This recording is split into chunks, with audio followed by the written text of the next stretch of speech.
విద్యాశాఖ నిబంధనలను బేఖరతు చేస్తూ ఎటువంటి ప్రభుత్వ అనుమతులు లేకుండా ఓ ప్రైవేట్ పాఠశాల యథేచ్ఛగా కొనసాగుతోంది.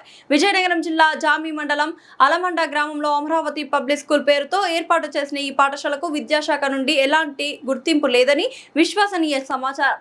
కనీస నిబంధనలు పాటించకుండా కేవలం లాభార్జన ధ్యేయంగా ఈ విద్యా సంస్థ బోర్డులు తిప్పుతోంది.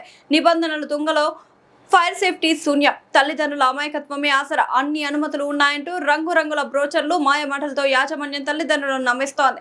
భారీగా ఫీజులు వసూలు చేస్తూ విద్యను వ్యాపారంగా మార్చేసింది. గుర్తింపు లేని ఈ పాఠశాలలో చదవడం వల్ల భవిష్యత్తులో విద్యార్థులకు స్టడీ సర్టిఫికెట్లు, ట్రాన్స్ఫర్ సర్టిఫికెట్లు రాక ఉన్నత చదువులకు ఇబ్బంది పడే ప్రమాదం ఉందని విద్యారంగ నిపుణులు హెచ్చరిస్తున్నారు. అధికారులు ఏం చేస్తున్నారు? విద్యా సంవత్సరం ప్రారంభమైన రోజులు గడుస్తున్నా ఇంత పెద్ద ఎత్తున అక్రమంగా స్కూల్ నడుపుతున్న విద్యాశాఖ అధికారులపై కన్నెత్తి చూడకపోవడంపై పలు అనుమానాలు వ్యక్తమవుతున్నాయి.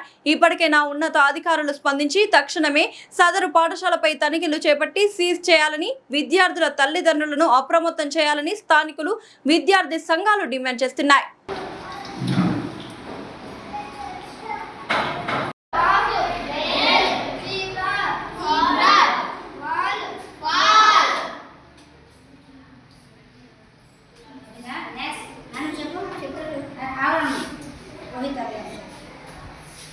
చెన్కు